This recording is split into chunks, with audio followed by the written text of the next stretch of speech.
All right, let's jump right in. If you've ever tried to work with data from the real world, you know it gets messy and fast. Today, we're going to tackle that chaos head on.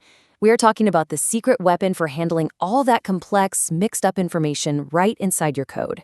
So get ready because we're about to tame your data jungle. So first things first, let's paint a picture. You've just downloaded a new data set. You're excited. You're ready to find some incredible insights. But then you open it up and, whoa, it's a jumble of everything. You've got names, which are text, ages, which are numbers, dates, simple yes or no answers. It's a full-on data jungle out there. And for programmers, that can be a real headache. I mean, does this feeling sound familiar? You're trying to shove all this different information into a data structure that just wasn't built for it. It feels less like you're coding and more like you're wrestling an alligator. You end up spending way more time just trying to manage the data's shape than actually analyzing it. Well, trust me, you are not alone. And this right here is the heart of the problem. It's this big mismatch. See, the tools we usually learn first, things like simple arrays or lists, they're great, but they've got one really strict rule. They can only hold one single data type. So all numbers, perfect. All text, no problem. But real-world data? It almost never plays by those rules. It's a messy mix of everything. And that's exactly where our simple tools start to break down. But don't worry, there is a hero in this story. There is an elegant and really powerful solution that was designed for this exact problem. It is time for you to meet the table data type. Seriously, this is going to completely change how you deal with mixed data. The absolute best way to think about a table is right here on the screen. If you can picture a spreadsheet, like an Excel or Google Sheets, with all its neat rows and columns, well, you already understand the basic idea.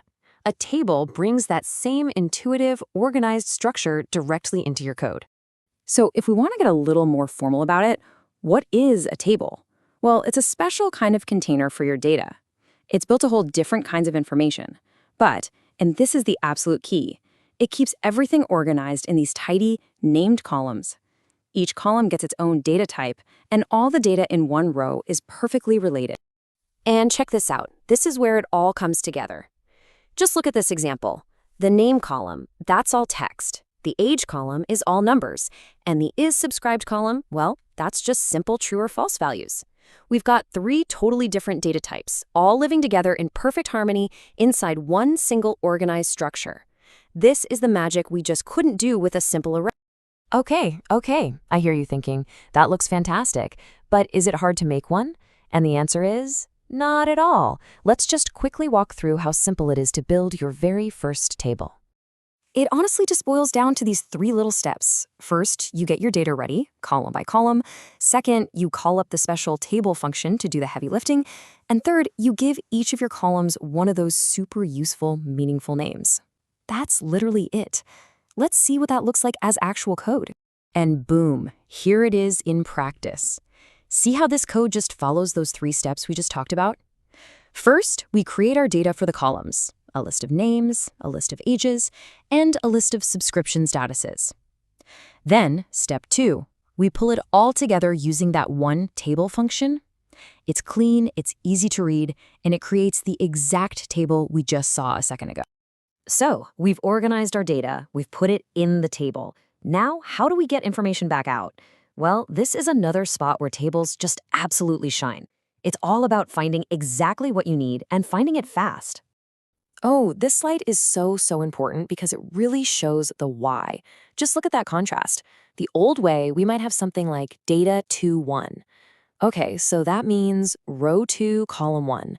But which column is column 1? I don't know, I'd have to go look it up. Now, look at the table way, mytable.h.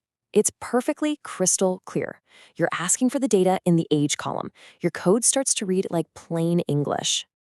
Okay, so let's start to wrap this up by summarizing exactly why tables are such a game changer. It's time to talk about the key advantages that are going to make your project so much cleaner, so much faster, and way more powerful.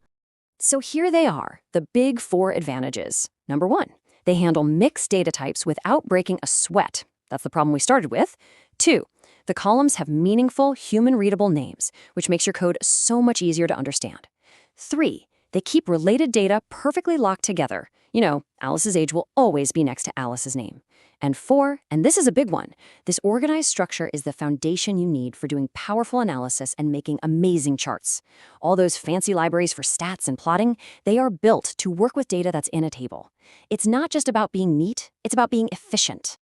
But look, if you only remember one single thing from our chat today, let it be this. The number one benefit, the absolute superpower that makes everything else we talked about possible, is one simple word: organization.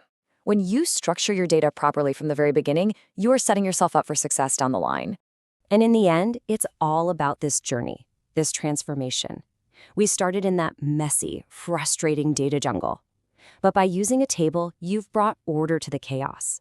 You've created a clean, structured data set that's just begging for you to explore it and pull out clear, actionable insights.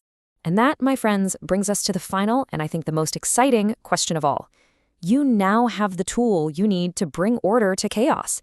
Your data is clean, it's organized, it's ready to go. So, what are you going to discover with it?